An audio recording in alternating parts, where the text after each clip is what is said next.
Hey, welcome everyone to Concurrent Session B. My name is Tim Leiden. I'll be your host for this session in the next couple of hours.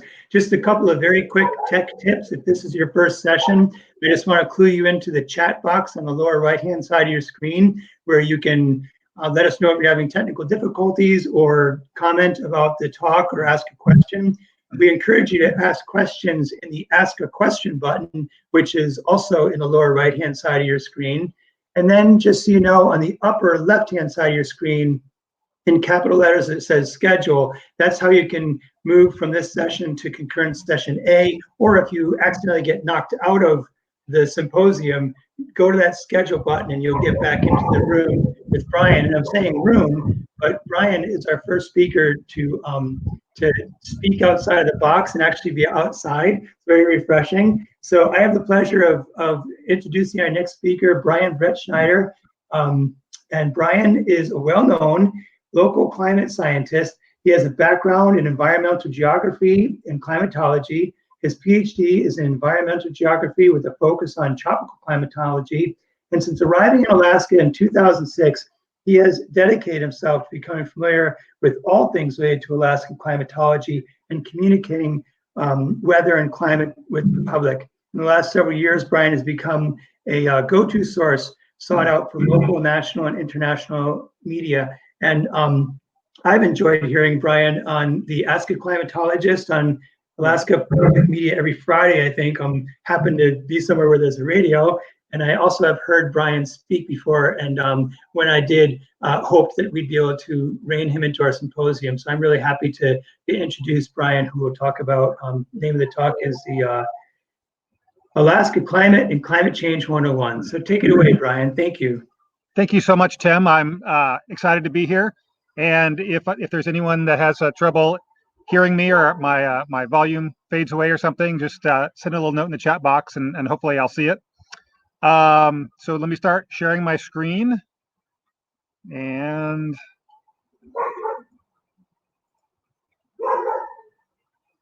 here we go. I guess I can't see comments now, so if someone has a comment, maybe Tim, you can say something and alert me. But as Tim mentioned, my name is Brian Brettschneider. I am a climate scientist now with the National Weather Service Alaska region.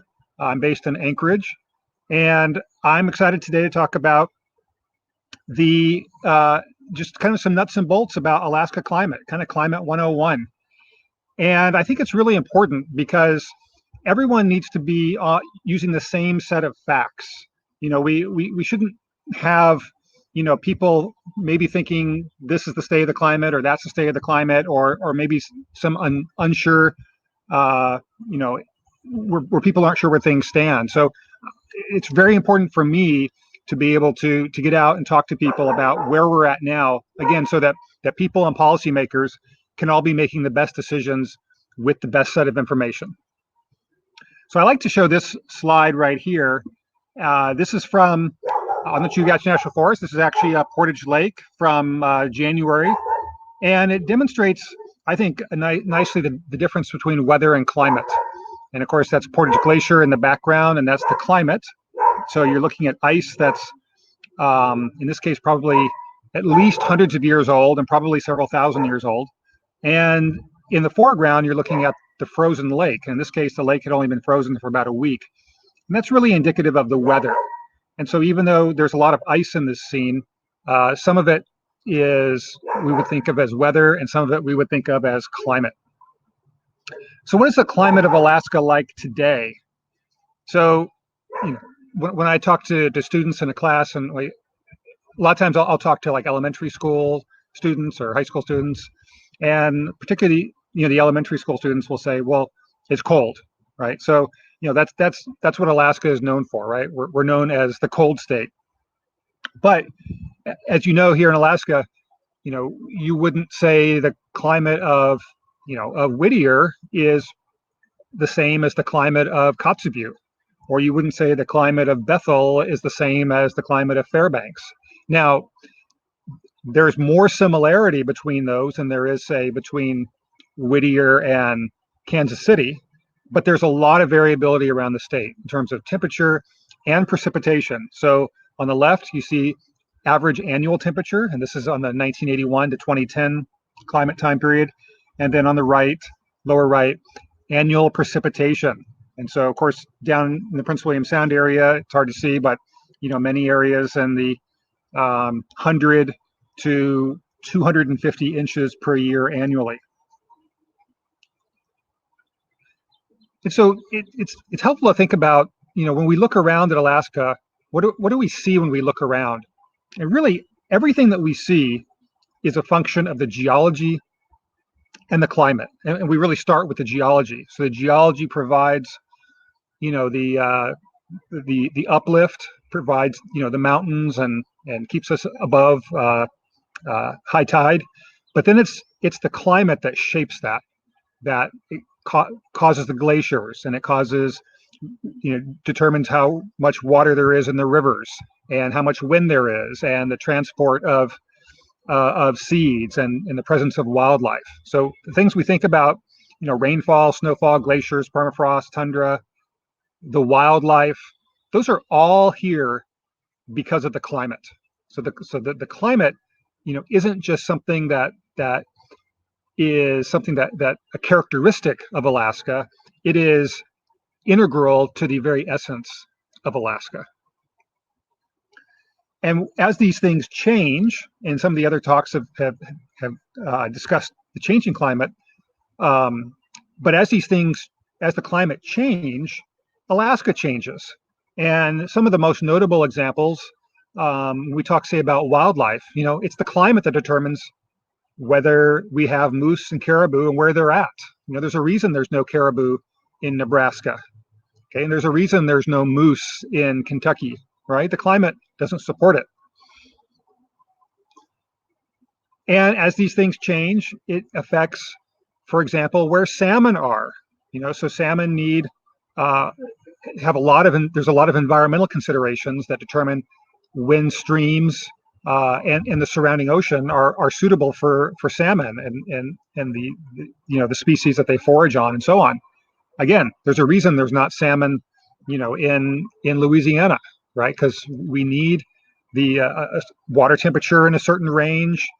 We need pH, and we need the foraging species and so on. So salmon are here because of the climate, and we should expect in a changing climate that's going to affect the salmon. So again, everything that we love about Alaska, and I say love because I love Alaska, and I think most people who are who live here agree they love Alaska too, right? So if people who move here from somewhere else, which is a large fraction of the population of Alaska, in many cases they move here for work, or they move here with the military, or for a variety of reasons.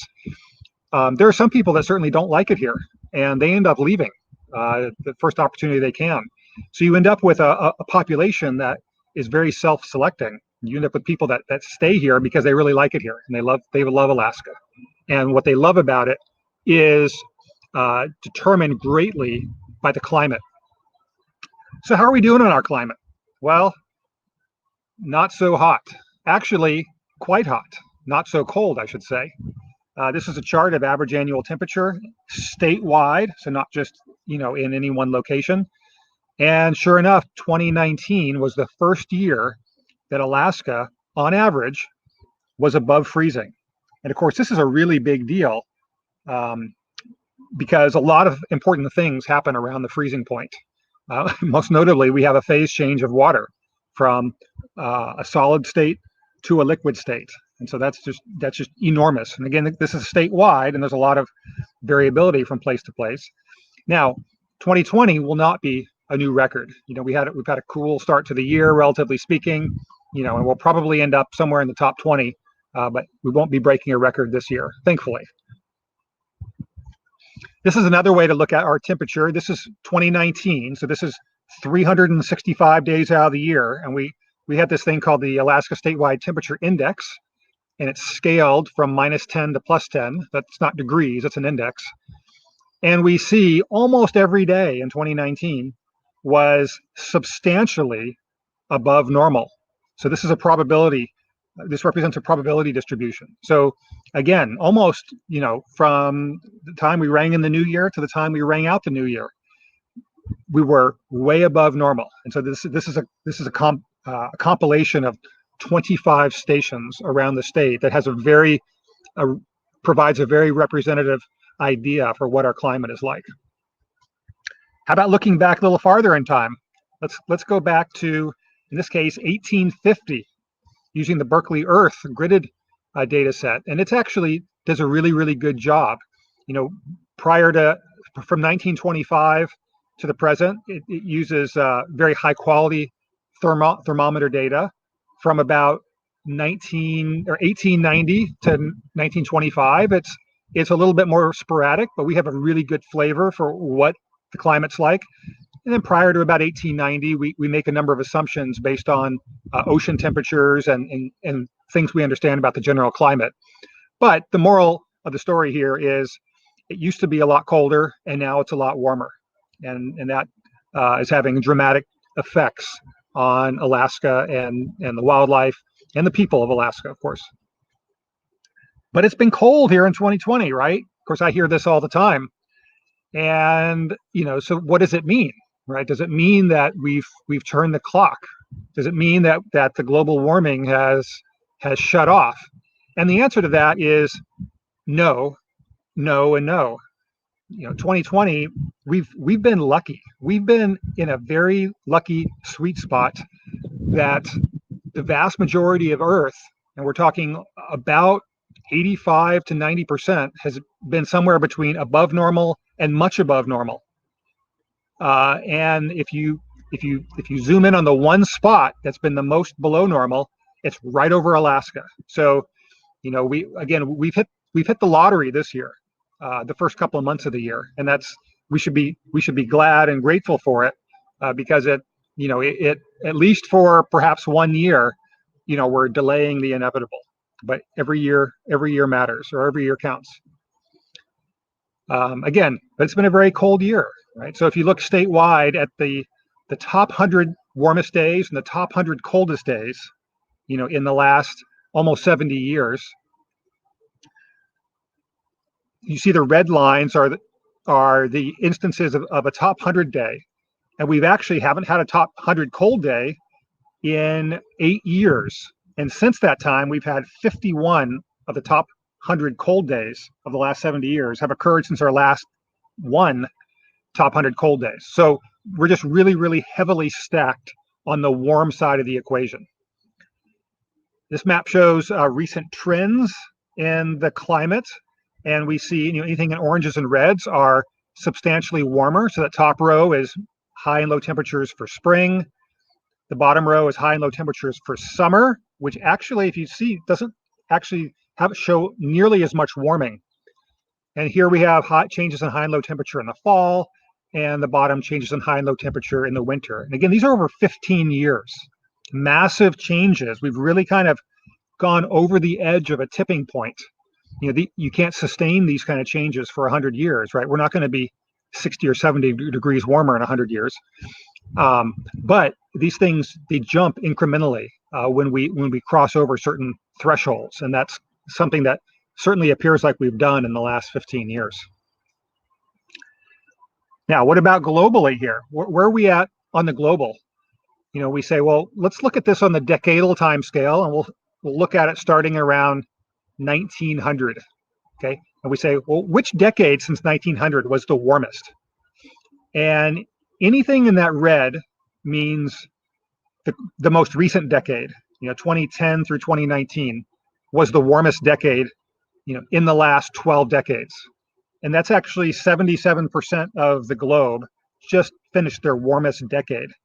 So in any one spot, anything can happen in a given year. So for example, this year in Alaska, we'll probably have about our 15th or 20th warmest year on record.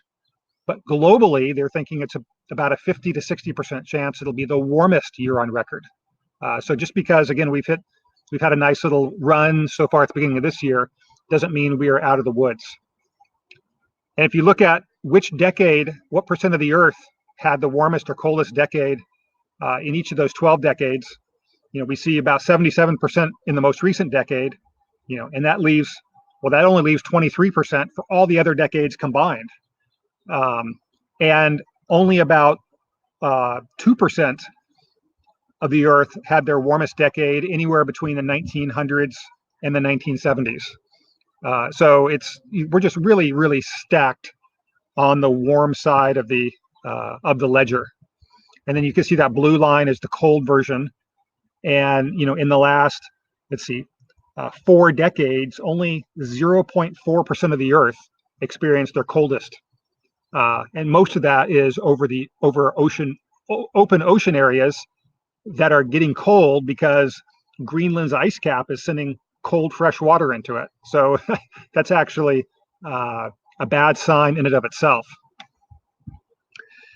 Now, kind of some easy metrics to think about, the warming and cooling of the climate, or the warming of the climate in Alaska is how many days per year do we expect of certain kinds of conditions?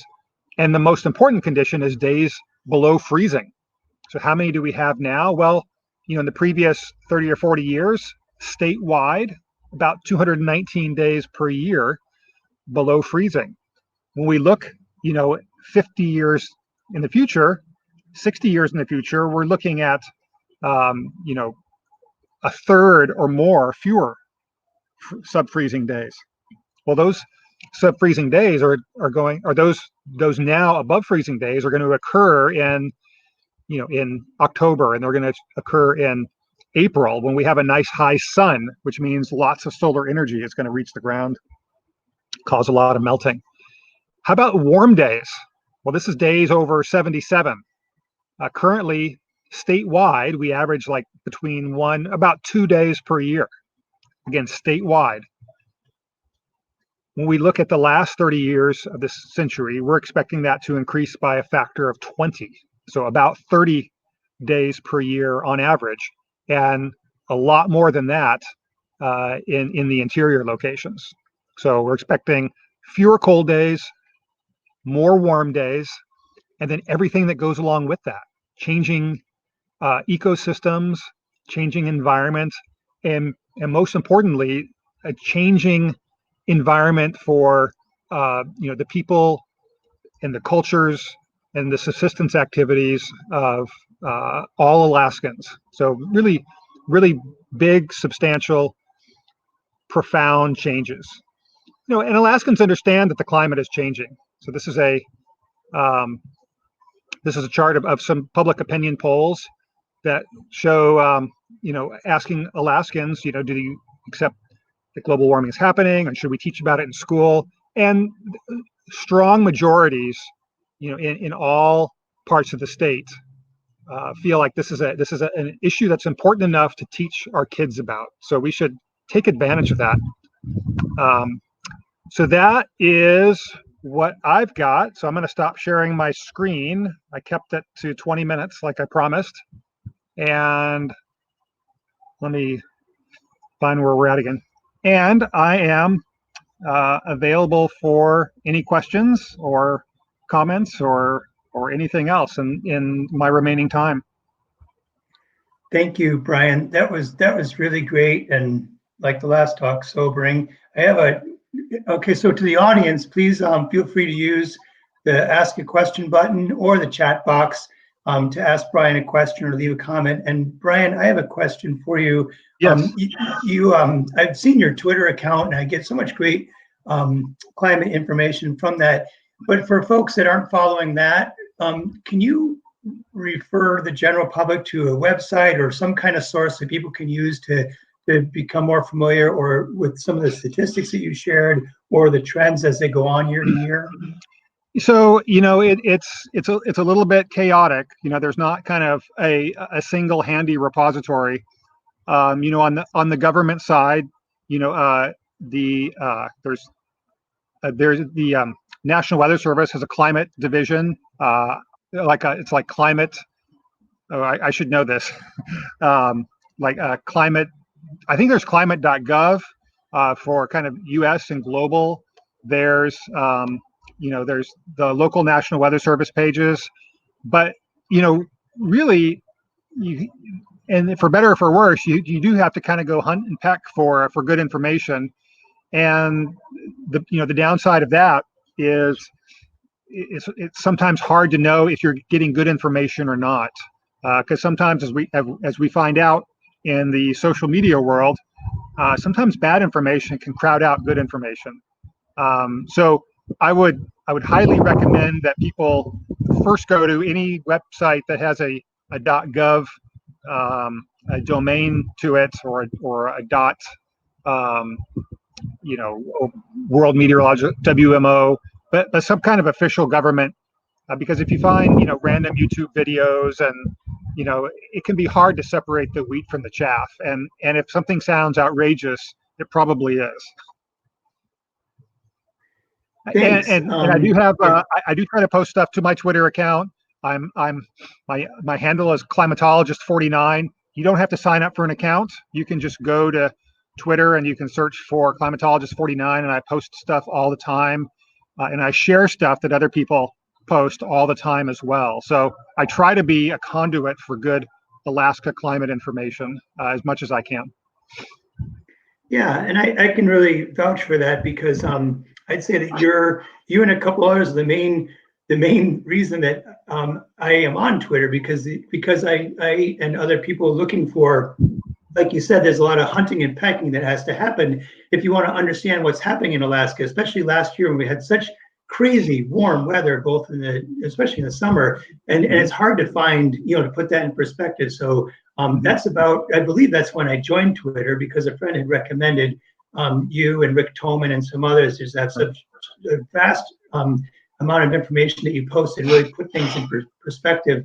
I see that somebody else has put in the chat room the climate.gov website. And I have another question for you. I heard you say you have a new job now. Are you going to continue your Ask a Climatologist show? Yeah, so you had mentioned, and it's a little bit of an irregular schedule, but I work with Casey Grove at Alaska Public Media, who does the Alaska News Nightly program. And when something interesting comes up, we'll kind of email back and forth and try to figure out a time to come in and do a program. It's about every 2 or 3 weeks. Sometimes it can be twice in a week, and sometimes we might go a month in between. But yes, I will be continuing that. I got clearance from my new supervisors. They said keep at it, and because they appreciate the information getting out there, and they also appreciate kind of promoting the science that the people at the Weather Service do, and people don't realize that the National Weather Service does more than just issue a 5-day forecast. They do so much more with sea ice and river breakup, and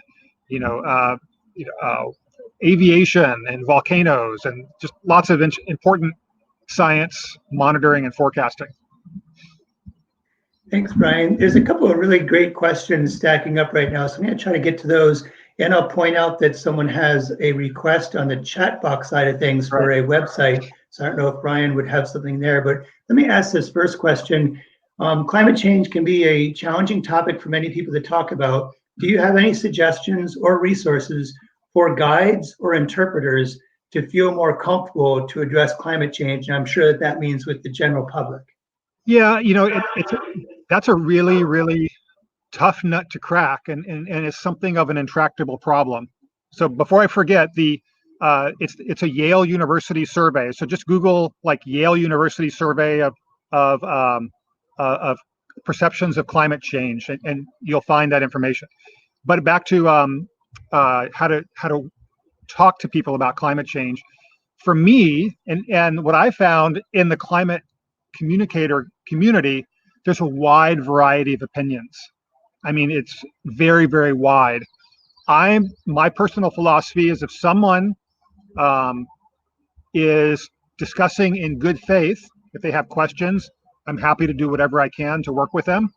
If they're just kind of a denier troll and they're just, trying to waste your time, then, I try not to pay much attention to them, to be honest. But it's helpful also to kind of meet people where they're at.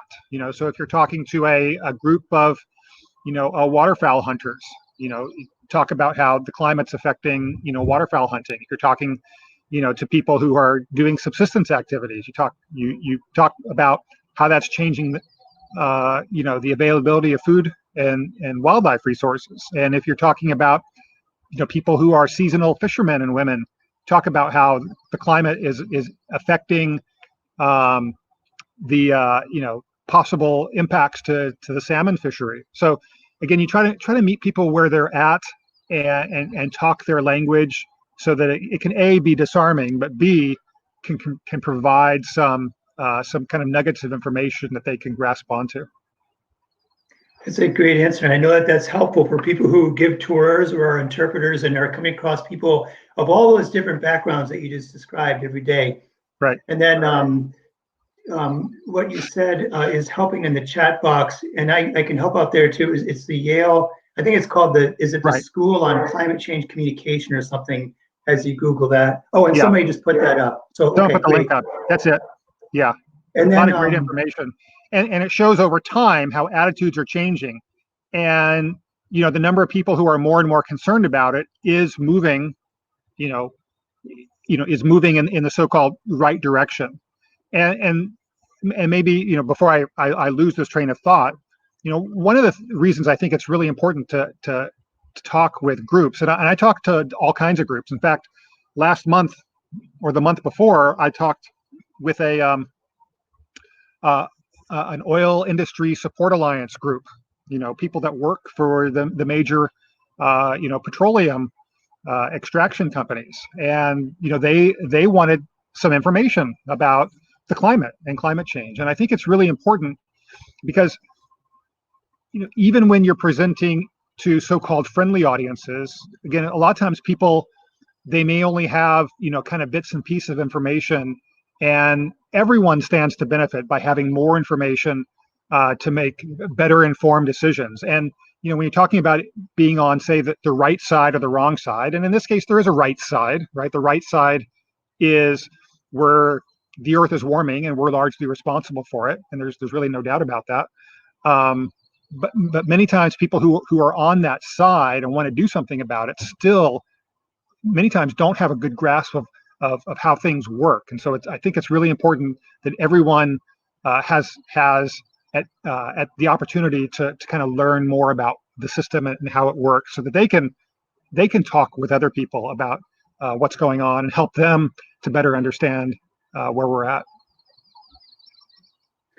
Thank you, Brian. I have more questions than we have time, which is an unfortunate part of our online platform, but I'm really happy to see the engagement. And I'm going to just ask Brian the challenge of in 30 seconds, I'm going to get one more question in for you. Do you have any, let's see, climate change can be a challenging time. Oh, I'm sorry, I'm rereading this.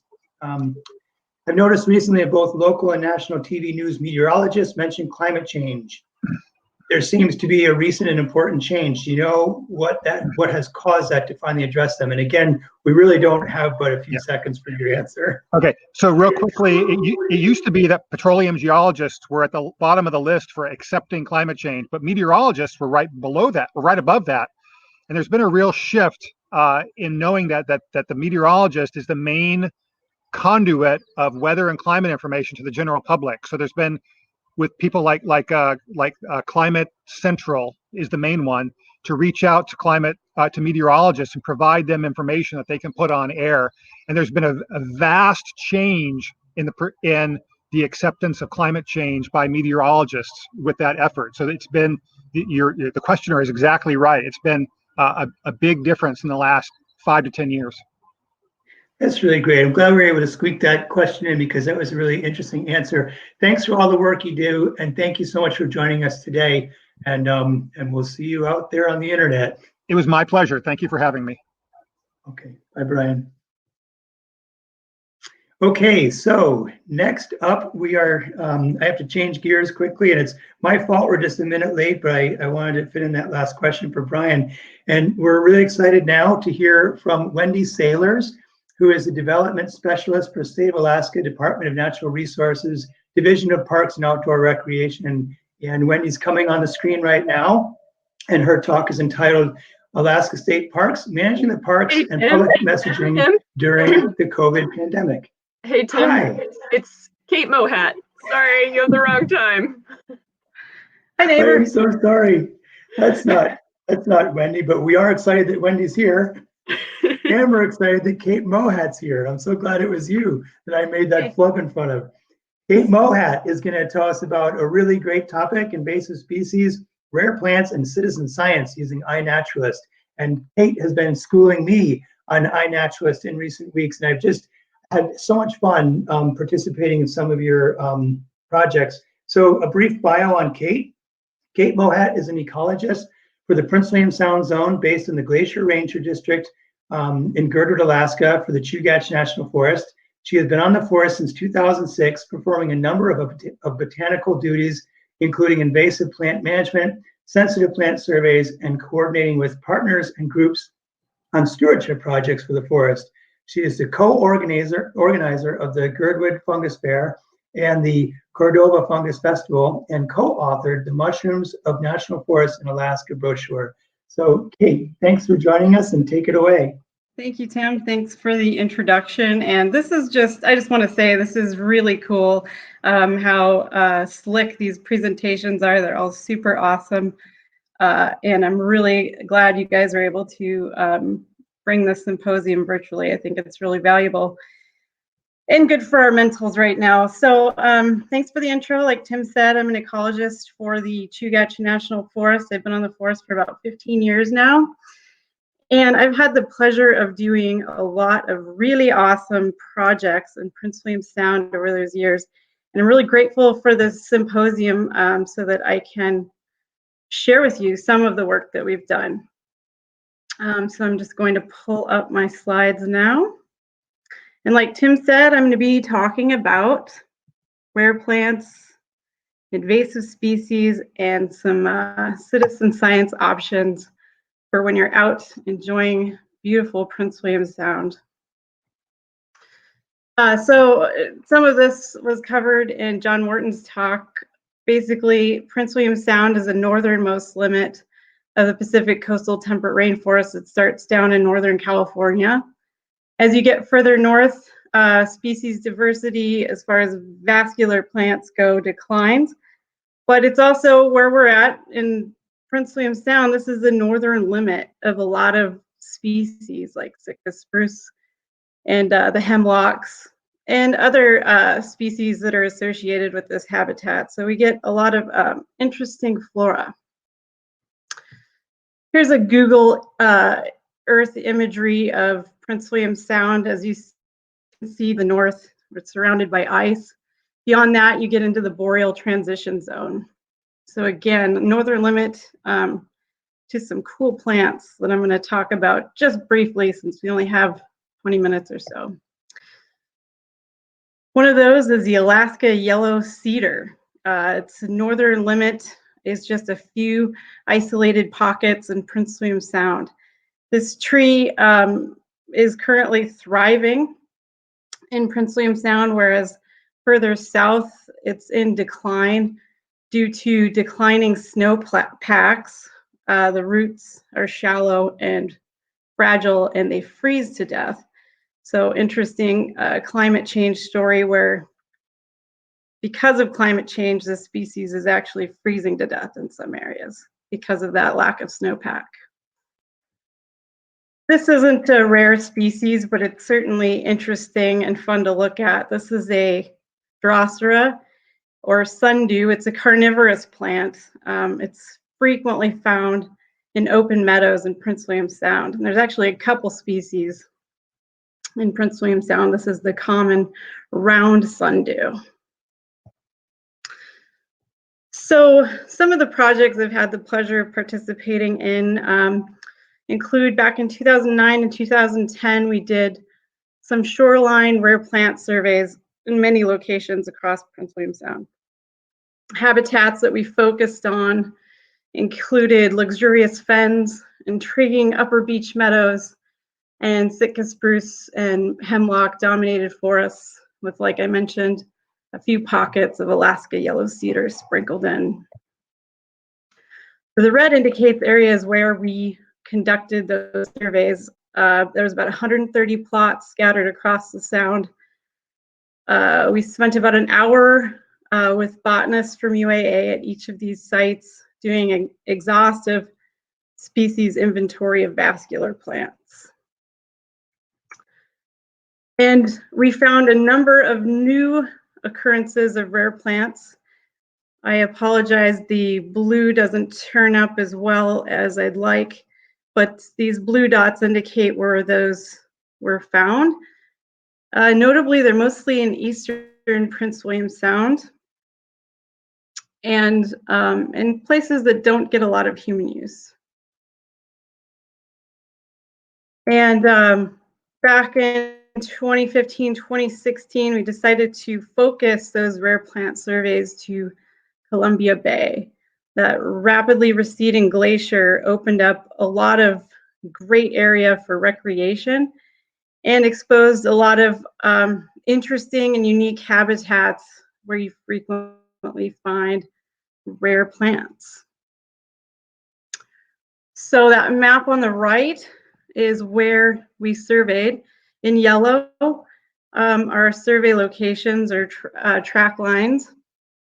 And we tried to focus on areas that were accessible and likely getting a lot of human use. And the red dots indicate where we found rare plants. We found a couple of different sensitive or rare species. What was kind of interesting is that they all seem to be on the eastern side of Columbia Bay. The western side, according to my survey notes, I considered that zone to be fairly botanically bland. Here's a couple of the things that we found. The species on the left, this Romanzoffia unalaska mismade, is or was at the time considered a sensitive species. It's still considered a rare species in Alaska. Since this project, we've done more surveys for the species across the sound, and to our delight found that it was a fairly frequent occurrence. So while it might be statewide rare, it's at least common or more so in Prince William Sound. And the species on the right, this Apetalis catchfly, is not a rare species. It's quite common in interior Alaska, but I've never seen it in Prince William Sound except for a few places in Columbia Bay. You'll notice these plants are growing on exposed, open gravel sites. And we'll see that with this other super cool occurrence. This was just, a powder day for botanists because you see it looks like a barren kind of moonscape. There's just a few green things poking up on that mostly gravelly, it seems like botanically void zone. But Tim Leyden is pointing to a small occurrence of this pale poppy, or Papaver alberosium. It was like finding a needle in a haystack. And we only found this one occurrence so far. That's the only one we know about in Prince William Sound. This not so great photo below it is a photo I took a while back in Portage Valley of it blooming. It's pretty common in Prince William Sound, or sorry, in Portage Valley, but only from that one location in Prince William Sound. And again, these rare plants are growing in these super exposed zones with good drainage and not a lot of competition. They're ripe for plant colonization. And this isn't a rare plant, but it's pretty cool to find. It's a relative of the fern, Cryptogamma crispa. And you can frequently find this across Prince William Sound. Not super common, but again, you see it in those exposed gravelly areas. And the reason I mention that these areas harboring rare species are ripe for plant colonization, and another reason why we were targeting areas where people are or are frequenting, is because we're concerned about the introduction of invasive species to these areas. This photo is of a beautiful plant. The flowers are gorgeous. It's no wonder why so many gardeners in Alaska saw this plant and wanted to have it in their yards, because it's gorgeous and it grows really well, a little too well. So orange hawkweed is one of our worst invasive species. This is a photo from Chugach where it was able to spread into a native undisturbed plant community, which is especially scary. That's really what we're worried about. I'll show you some examples of most of our introductions are in areas that are disturbed, but native intact plant communities are fairly resilient to invasive introductions, with the exception of a few really awful species, and this is one of them. As you can see, again, sorry for the grainy photo, the seed heads on these things are very similar to dandelions. They're really easy to hitchhike on your gear and spread to new areas. So this is a map of all known locations of invasive plants. In Prince William Sound, you'll notice that most of the wild areas in Prince William Sound do not harbor invasive species. However, towns nearby in the zone have quite a few populations. So they're knocking at the door. They're just trying to find a way to spread into those areas. And I'm going to talk a little bit about these spots in Harriman. So this is View Beach in Harriman Fjord. It's typically a popular campsite, although with that potential tsunami looming, I doubt it will get much use for a little while. But you know, these popular campsites have folks coming in most days of the summer, setting up tents and moving on, and that creates a disturbance in the native plant communities, and it often leads to the introduction of invasive plants like the common dandelion. So dandelions aren't native to Alaska, but they've largely become naturalized in cities. They're at the point where they're too much to control. They tend to stick to just disturbed habitats so they don't spread into native plant communities like that awful orange hawkweed does. But like Tim Leyden mentioned earlier, we've been actively trying to control these key campsites that we know have it, because they act as vector sites to continue that spread through Prince William Sound. So he's been doing that with a group of dedicated volunteers year after year, and we've seen a drastic decline in this population and others at areas where those have been treated. So the idea is that in the future, when other people camp there, that seeds from those plants aren't contaminating their gear and being spread to other remote sites. So I mentioned, you know, dandelions might not be the worst as far as invasive plants go, what we have in Alaska, but even dandelions can really subtract from the wilderness character of the area. And some species can do a lot of damage to native plant communities. Provo Bay is another example of a frequented campsite that has some dandelions in there that we've been working on pulling.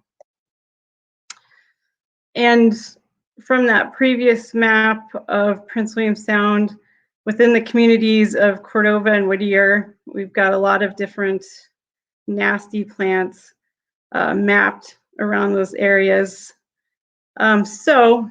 And I'm going to reiterate this again, before you head out, it's great if you could clean and decontaminate your gear of any dirt, debris, and plant material before heading out. And then also be aware that if you're staging gear in Whittier or Cordova, there's a chance that your freshly cleaned gear could become contaminated again with invasives. In Cordova, there's quite a selection of nasty plants scattered about town as well.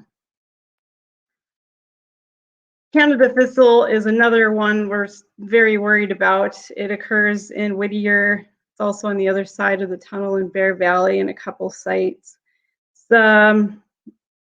It's definitely in Anchorage in a number of locations. I know that over the years there's been an active campaign to eradicate it. Because again, it's very easy to spread by seed.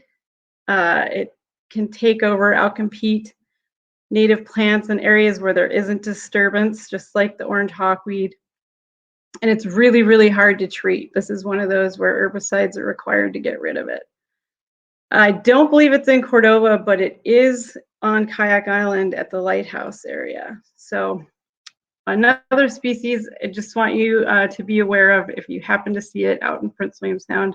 We'd really love to know about it. Reed canary grass is another big one. This one is in Whittier. It's in several sites in Cordova.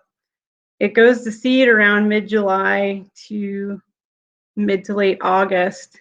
We've been actively treating this one for about 10 years in Cordova, and it can spread really easily by seed. It's a tall grass. It looks really similar to our native Calamagrostis. This is reed canary grass growing amongst the Calamagrostis. You can see, if you can see my cursor, that's the flower heads of the reed canary grass.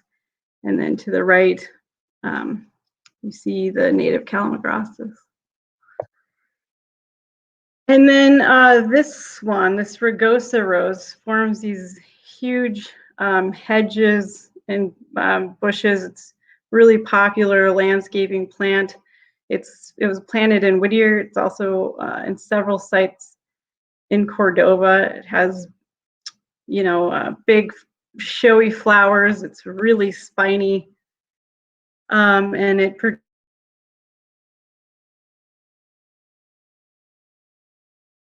this one is a highly raked invasive species, but I haven't so far seen it spread to natural areas. My concern, though, is that birds might be able to pick up these fruits and spread them to wild areas. So if you're out in Prince William Sound and you see a rose, please take a photo, please report that. And I'll show you how to do that in a second. And not all invasives in Prince William Sound are plants. Unfortunately, this Eurasian or European black slug has been introduced. It's been in Cordova for 30 plus years. It's recently been transported to Whittier. It's also in a couple sites in Prince William Sound. Tim talked about some slug cleanup efforts in Whittier in his presentation. Again, if you see this, kill it, and just be aware that if you live in an area where black slugs are there, anything you store outside, like boats, totes, these things will lay eggs on them, especially if they're, you know, touching the soil. So it's really easy to spread this thing around. As I mentioned, if you could report any of the invasives you see, that would really help us out. The sooner that we find these infestations, the easier they are to treat. And the Cooperative Extension Service put together this awesome app that you can download for your iPhone or other smartphone, that even if you don't know exactly what the invasive is, it will walk you through identification, and you can make a report right through the app. It'll go to Gino, and he'll, depending on where the infestation was found, he'll report it to the appropriate land management agency. I mentioned black slugs. It's the only photo of the leopard slug I have, unfortunately. There's another new slug to our Prince William Sound area. It's in Cordova. It's also in Seward. It's even bigger than the black slug. Our native slugs, by the way, are much smaller. So these non-native slugs really stand out by their size. They're several inches long, up to 7 inches. And these slugs, the leopard slugs, get even larger.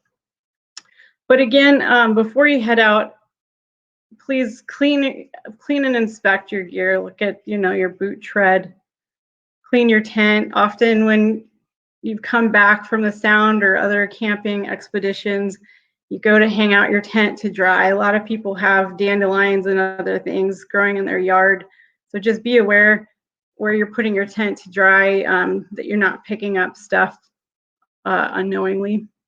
And inspect nooks and crannies, like I mentioned, anything left out in the soil where you might have black slugs in the area. You can get eggs attached to that or other seeds. And then if you come to a campsite that has dandelions, especially if they've gone to seed, try to avoid them if you can. Try to put your tent somewhere else. And again, report any invasives you like to see. You can use that app, or there's also a statewide hotline, 1-877-INVASIVE, that goes to the state of Alaska, and they're really great about letting us know if it's on our land when reports come in. And then finally, I wanted to bring up iNaturalist. This is a really awesome citizen science platform that can be used for a variety of taxa, not just plants, but there's a Birds of Prince William Sound project. We just started this Spring Greens project starting in April 1st through June 14th. These are like mini bio blitzes that you can set up for different taxa or for all taxa. And it's just really cool to post what you're seeing. It contributes to science by, you know, people can real time see what's coming up and what distributions are for certain species.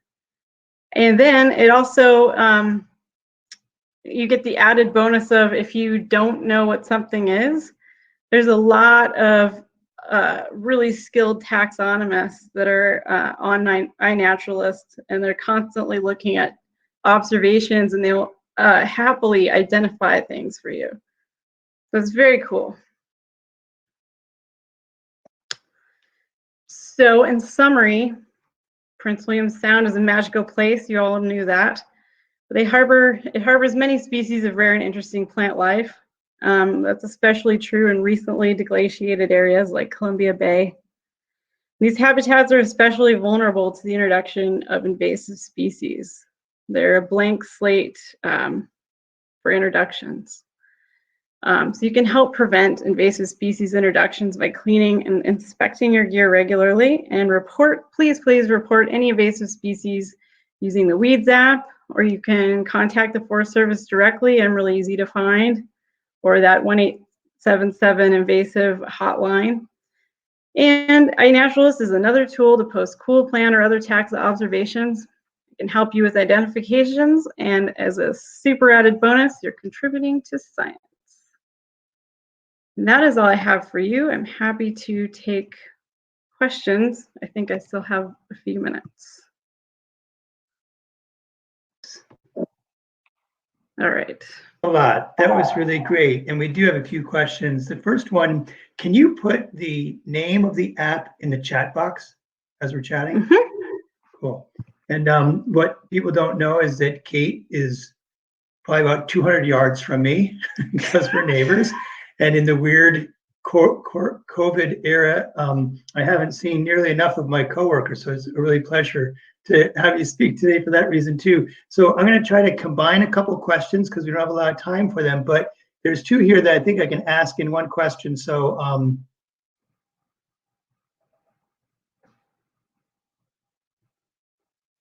okay, so you touched on both these questions, but I want to give you an opportunity to list some other resources. So one question is there a list of or guide to rare plants in Alaska that we could be on the lookout for?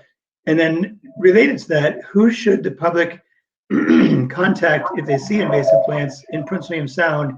Is it helpful to take a photo or collect any other info? And I know that you touched on any of that, but anything else to add to that? Yeah, so with regards to, I'm getting some echo there.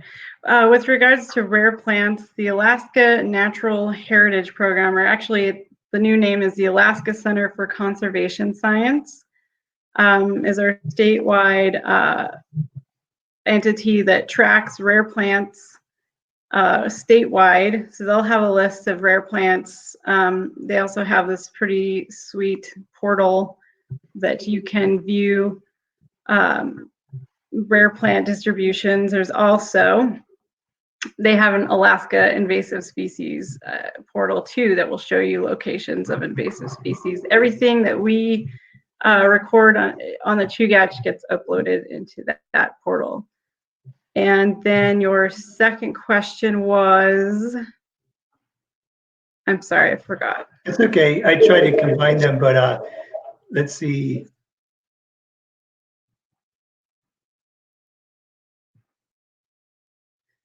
So you, yeah, you covered most of that, and then. Reporting. So reporting invasive plants. Thanks. So several different ways. Yeah, there's the Alaska Weeds app.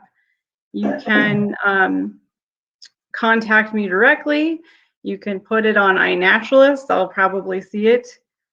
You can call that 1-877 Invasives hotline for the state. Lots of really easy ways. And then let's see. Looks like Miriam wants to know the difference between rugosa rose and Nootka rose. Oh, good. I'm glad you have that question box open. Nice. Yeah. So rugosa rose is much more robust. It's much spinier. Trying to think if there's any places where it is in Girdwood. I know Miriam's in Girdwood, and I don't think so.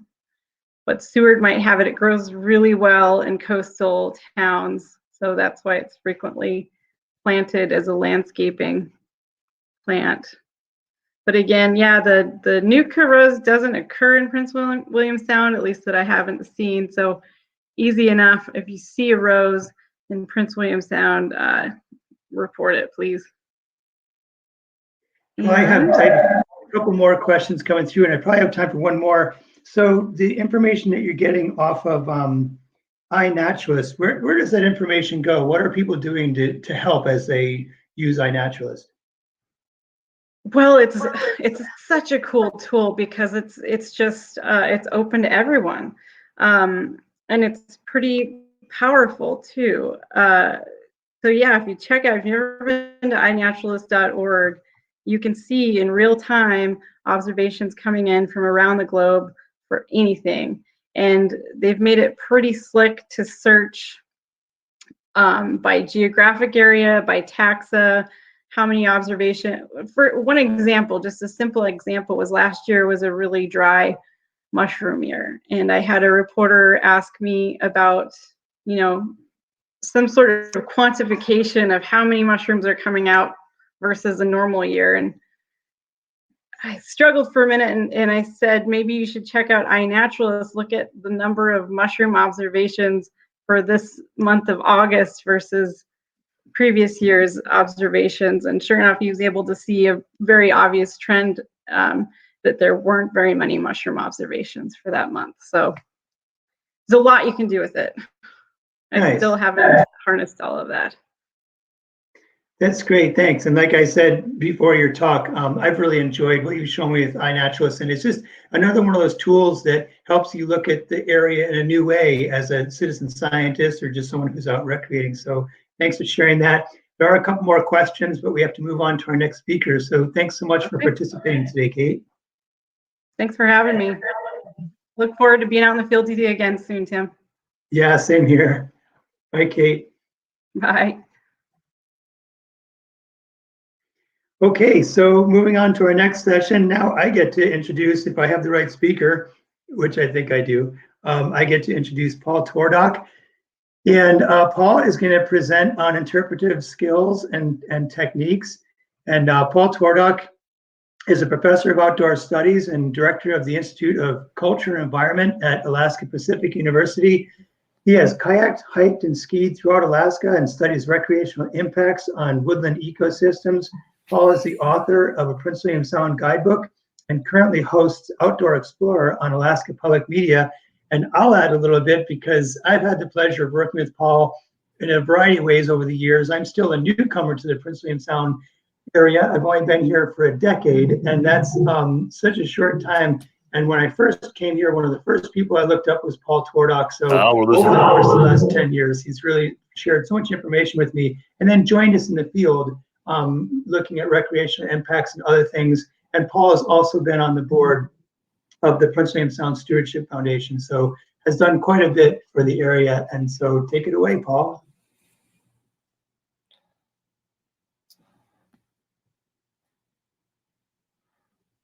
Okay, we lost him there.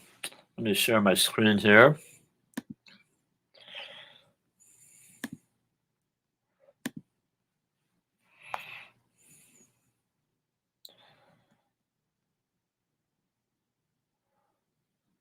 Let's see here. Hold on. Get this thing pulled up.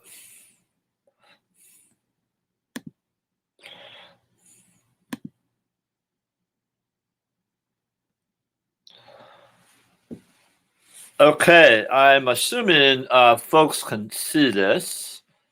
Let me try something here for a second.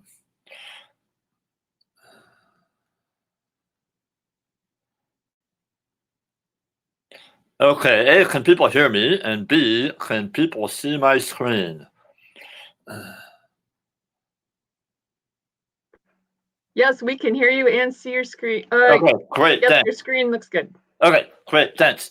So this is, we've got a lot of information this morning or today about all kinds of information, climate change, invasive species, where there's a whole nother talk going on right now about birding, which I'd like to be in, but because mine's sort of a little bit about birding, but mostly about how we take this material and information we have and make it, interpret it for the general public. So this is this symposium we started last year aimed at guides and outdoor educators. We had it in Whittier. Hopefully next year we'll be back in Whittier about this time. And we and so this was sort of aimed at those folks. But when I think about interpretation, it's really for anybody. It's whether you're a parent or a professional or with family members. I mean, I take family members out all the time. I have, you know, my nieces and nephews come up for Uncle Paul's summer camp, and we go out in the Sound, and they're asking questions, and I'm trying to get them interested in what I care about, the natural history of Prince William Sound, one of the things I care about deeply. So that's what this talk is about. And I'm going to start with a little quiz, and I'm not quite sure how this is going to work, but maybe Heather or Tim can fill in you can type in the chat what you think the answer is. But this is a song, and I want you to see if you can identify this song. So here we go.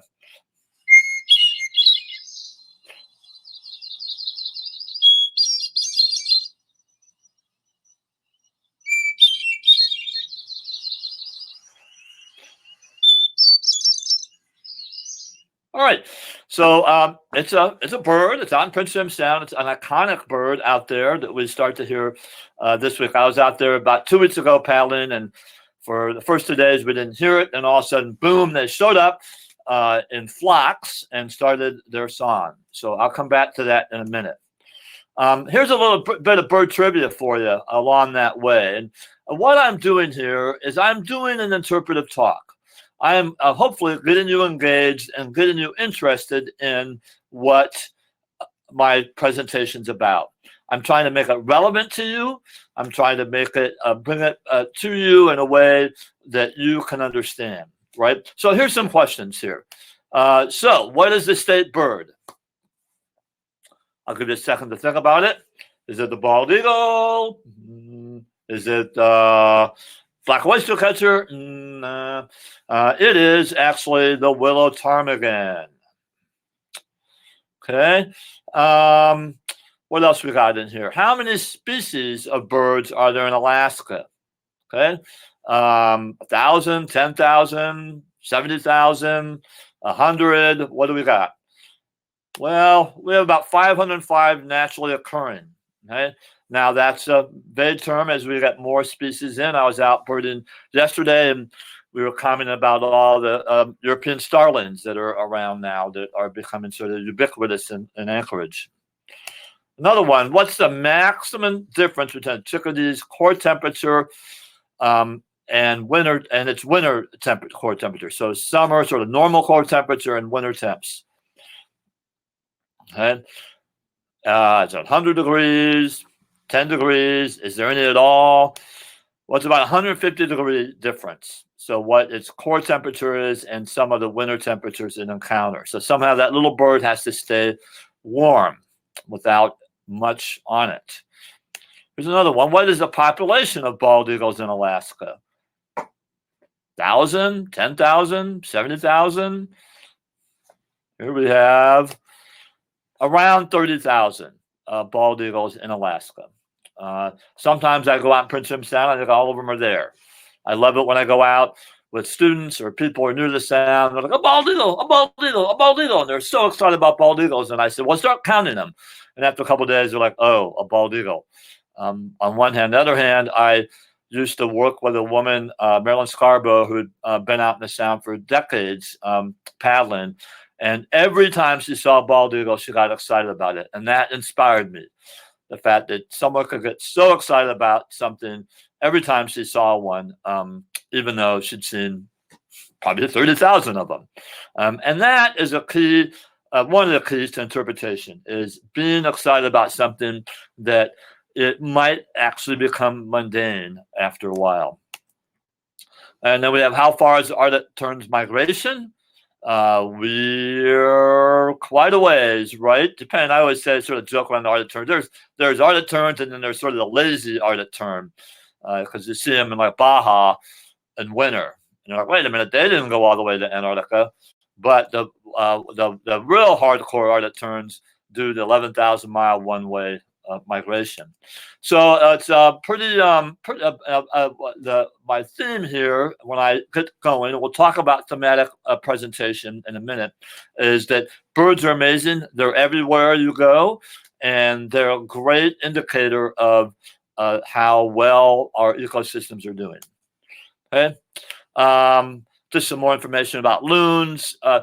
The point here with interpretation is good interpretation starts with knowledge, understanding, and having a depth of knowledge that's more than your audience. So I tell my students, well, you got to study. You have to study, you have to learn stuff, you have to memorize things, and you really have to know it. So in knowing something, it's not only knowing the facts and trivia about something. Loon's 30-inch wide, wingspan of 46 inches, weighs 9 pounds, pretty heavy. It's a very old old species. I mean, it's been around a long time. It does not do very well on land. It doesn't even do that well flying. It's mostly meant to be swimming. So not that far from a fish. And so knowing information is super important about your subject. So you not only have to have the knowledge of what you're talking about, and the saying is the best way to know something is to teach it, which is totally true. But then you have to have some skill in interpretation, and that's what I'm going to get into now. So Tilden had the 6 principles of interpretation. Frederick Tilden. And this goes back in the 50s. He came up with these things. And when you're thinking about putting together a talk like this, or whether you're just thinking about hanging out with friends and family, some of this stuff is super helpful. Okay. First of all, you have to make your topic relevant to your audience. Okay. You have to, and I'll come up with some tools how to do this in a little bit, but you have to make it interesting to them. If it's not personal, if it doesn't matter to us, then you're going to lose people pretty fast. Okay. So, for instance, in my bird talk, I say, hey, birds are everywhere. Wherever you go, you'll see a bird. You might be out looking for, whales or deer or mountain goats or sea lions, and you might not see them. But I tell students, you can always find a bird. Right? They're always around. So I make it relevant to them. We turn that information about that loon into revelation. So we go from dry facts to the aha moment, okay, through our enthusiasm and through our the different tools that we have, whether it's using our senses or getting the mind, our students' mind, our audience's mind to really inquire about what they're thinking about. Okay, interpretation is interdisciplinary. Okay, it's not just preaching or talking. It's not just reciting facts. It uses oration. Okay, it uses visualization. It uses psychology. It uses science. So we're using all kinds, and communication obviously is a big one. So we're using all facets of the sort of academic and professional tools. We provoke. We get people to think and question. Okay? It's not necessarily instructional. Obviously, we're instructing. Obviously, we are trying to get people to learn things, but we really want people to be provoked into, and not provoked in a negative way, but provoked in a positive way of wanting to dig deeper into our subject. Okay, why does the loon why can't they walk very well on land? Why are they such great swimmers? Why are they so heavy? Okay, the whys. We want to provoke people into thinking about what they're doing, and eventually the idea is that they're going to care about the subject. Okay, and that goes along with you present the whole, not the part. Okay, so not only do we talk about the loon and it's all the facts about it, but how does it fit in the ecosystem? It's history. Loons were once really a bad bird because they ate fish, right? And they were killed because people felt that they were ruining the fisheries. Okay? We learned more about their role in the ecosystem and the fact that that's not necessarily the case. And now loons are seen in a much different light because they fit in a bigger picture of what we concede. Okay? And very importantly, and I've really begun to appreciate this over there, is that we don't dilute the content for children.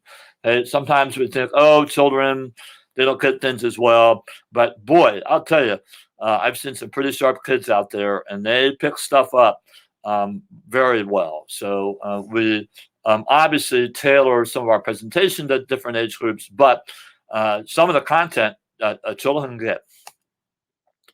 Another guy, Sam Ham, wrote another book about this, and he's got some points.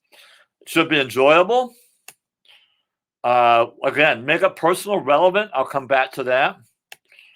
Have a theme. Also come back to that. So the theme answers the so what question. And I'll come back to thematic presentation, but super important. And it's organized. We have an introduction, the theme. Why is this important to the audience? That's the theme. The intro is why is it relevant to the individual person? We have 5 to 9 points, and we have a conclusion. Okay. An interpretation. Okay. Interpreter is a translator, so we're taking scientific information and make it understandable for the general layperson. We reveal mysterious things that people don't understand. We teach. We facilitate the experience. So a lot of what we do in interpretation, especially on interpretive walks, is we're immersing people in the environment. They're immersing them in experience. We have an instructor here at APU who teaches shamanism. She's Alaskan Native, and she got a bit of grief for a while from a particular dean and provost for taking her students out and having them basically sit under a tree for quite a while. She was facilitating an experience to get them to understand that tree and the environment around it. A guide being, we think about safety, we think about people's well-being, we think about their whole being, okay?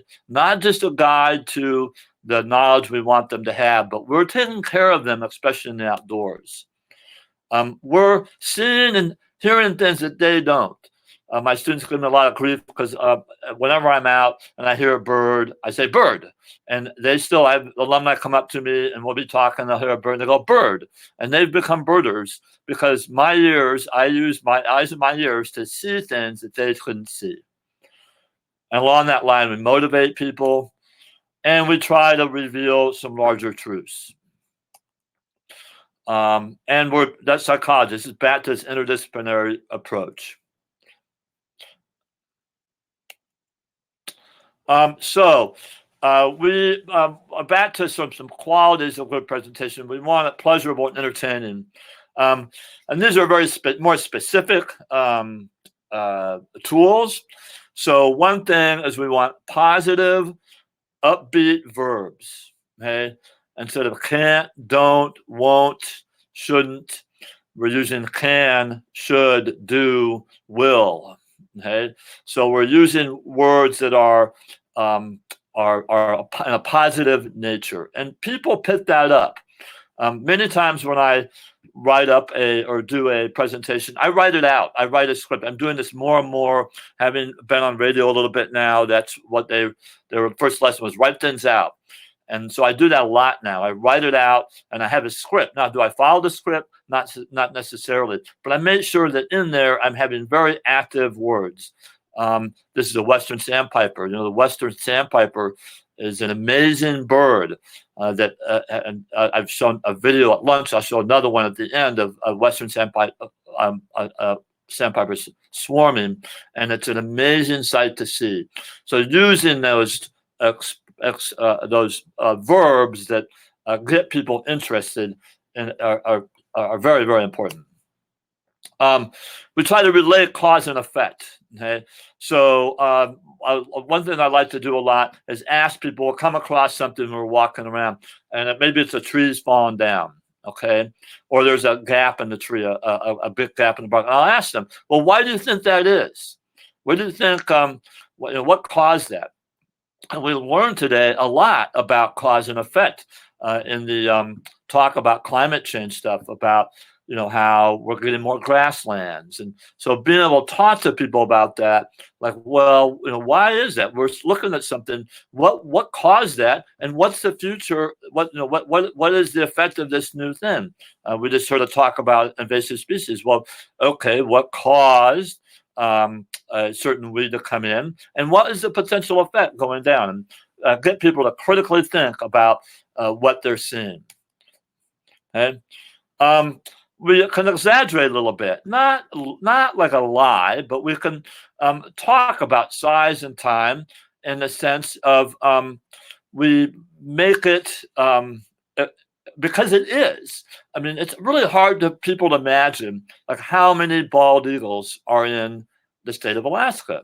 Okay, so it's not really an exaggeration, but when we see one bald eagle, we can extrapolate that to a much bigger picture. And that's what we mean by exaggerating size and time, taking the small, what we're seeing, and blowing it up to the much bigger picture. An overriding analogy, we'll come back to analogies in a minute, but having a big theme, something that they can relate to. Okay? And personification is, again, we'll come back to this, it is something where you make something almost anthropomorphize it, where we're making something very relatable to people.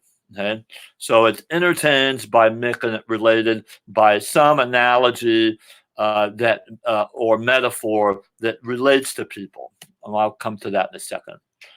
And so presentation is relevant, and this is some of these things I've been talking about.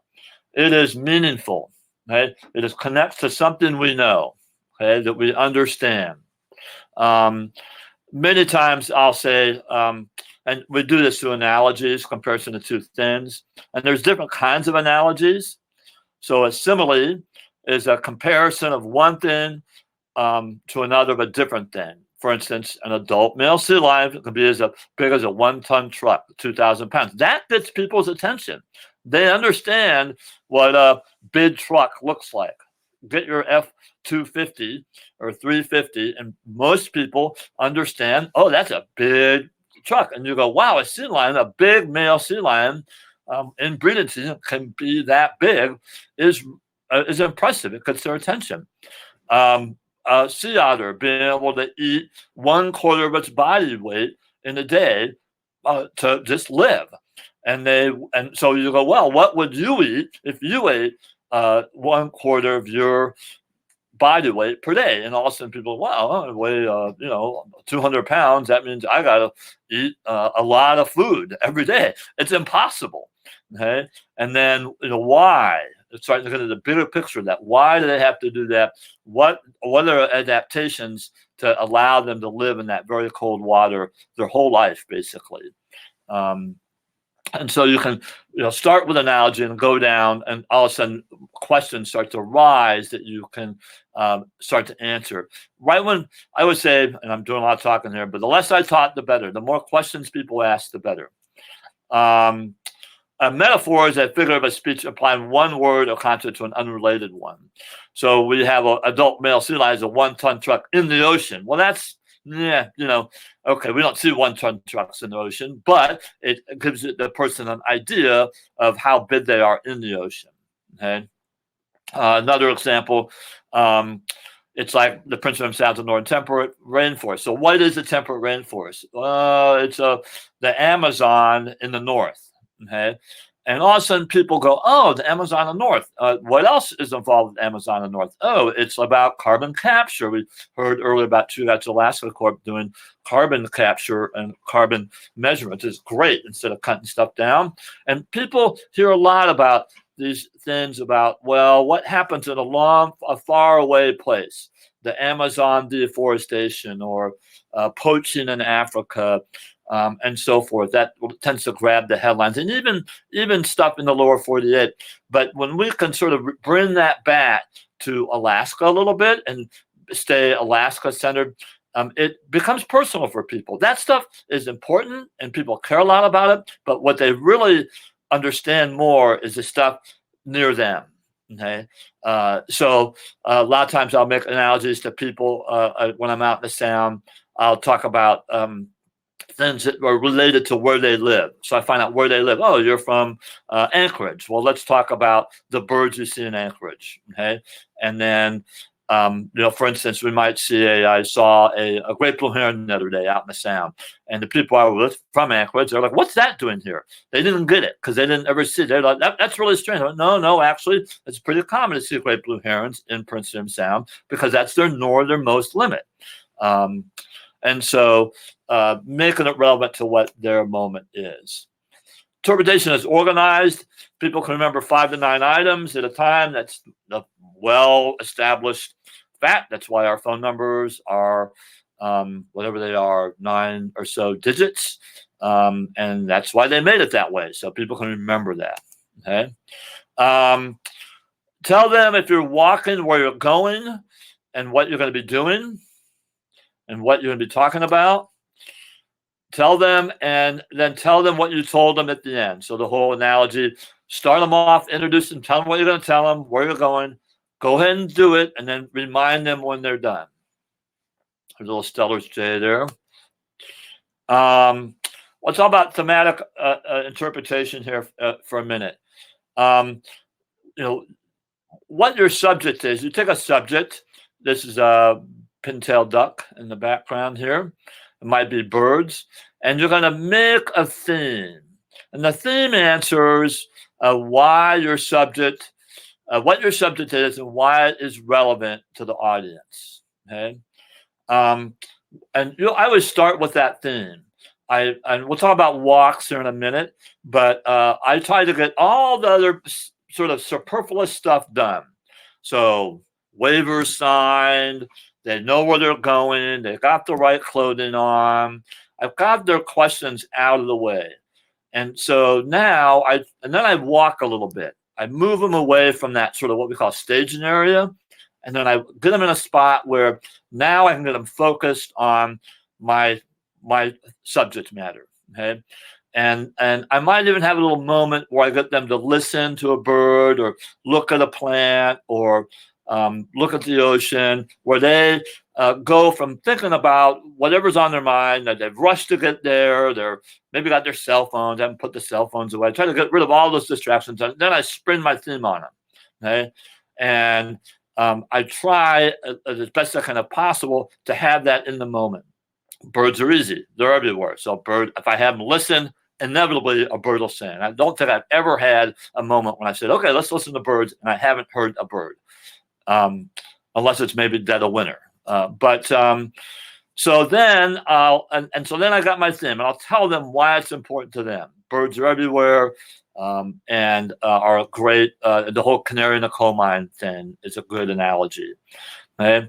And then I have a place to go. I have a story to tell. A why. I'm going to back up my theme with my story.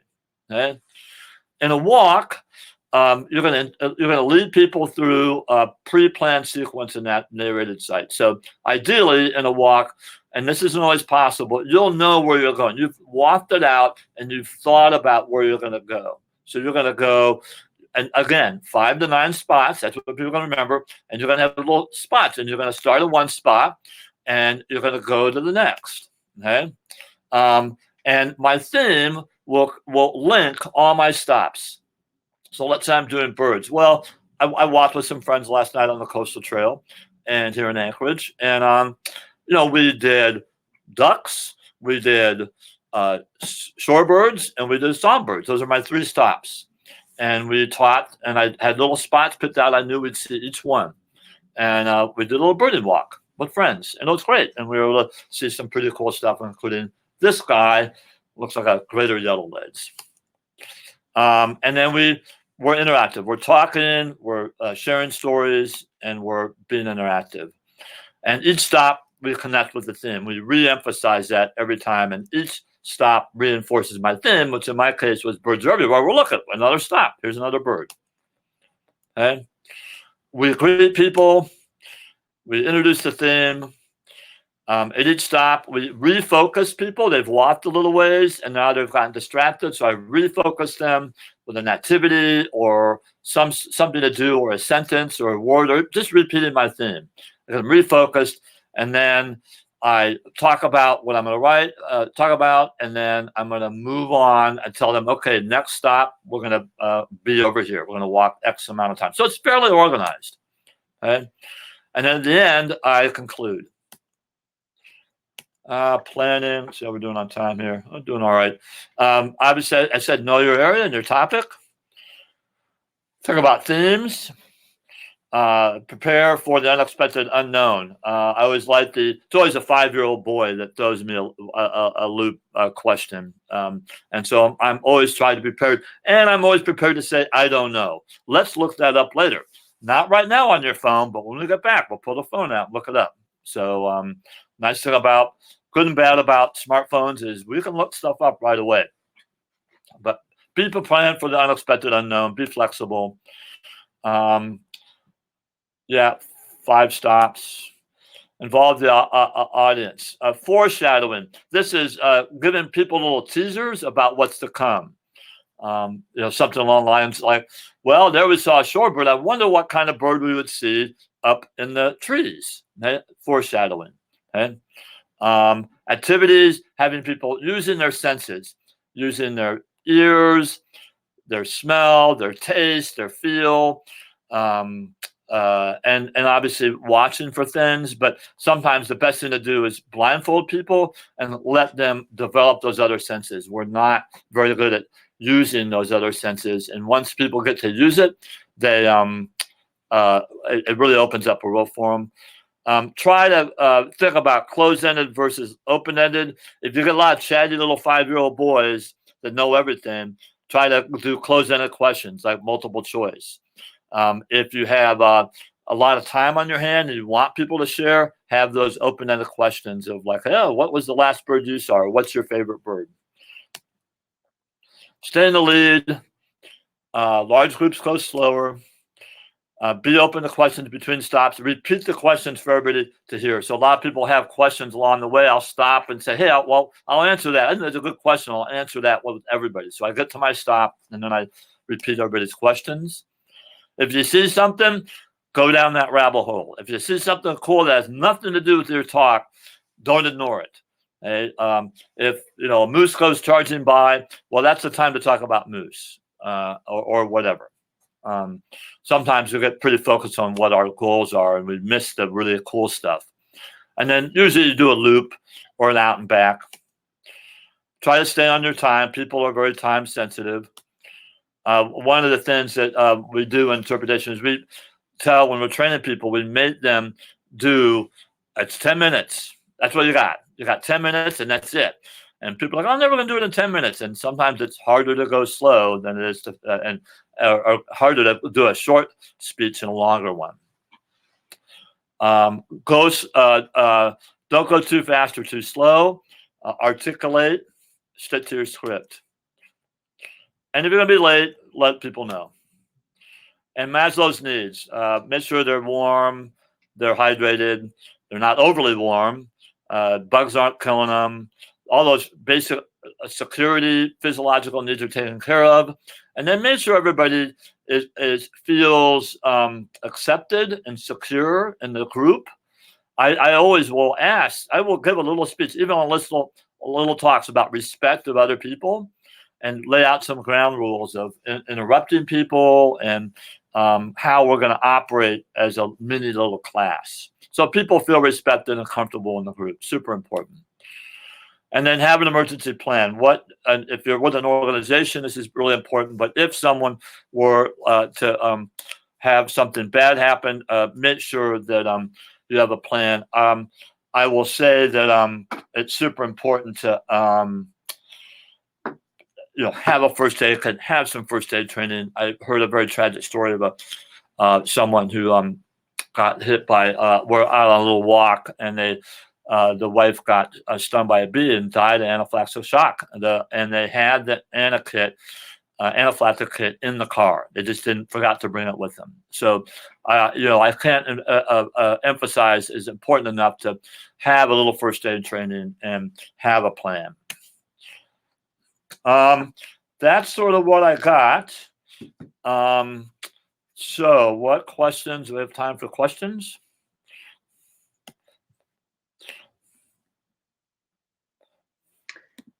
Hi, Paul. That was really great. I think you're still sharing your screen, right? And let me see if I can stop sharing my screen. There we are. Hey, Paul, thanks. I really like the way you framed that with, we're learning all this information. What do you do with it with our original audience of so many guides who I'm sure are out there? Okay, looks like Tim's freezing up, so. Oh, do you not have me? Maybe I'm just freezing up on yours. So I'm going to move forward. Paul, I have one question for you if you can hear me. If you have a question, go ahead and type it in the chat box.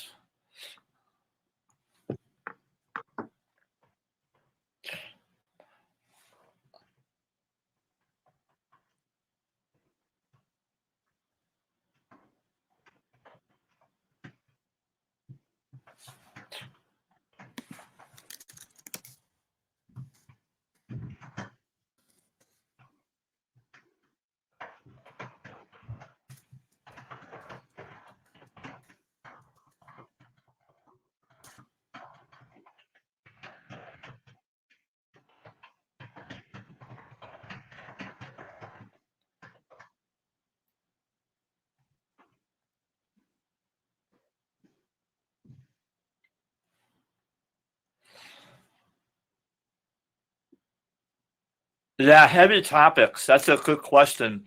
And they will come up. I think a lot of it depends on yourself and where you are with things. I mean, my take on it is that one of the challenges in environmental education over the decades is, and we've had it for a long time now, we've had environmental education since the 70s, is that we tend to focus on the negative. People have to be informed of that, but I think people tend to get overwhelmed with the negative and throw up their hands and go, there's nothing I can do. So it's like any sort of feedback or any sort of critique of something, it's always good to have a positive message with it, a message of action.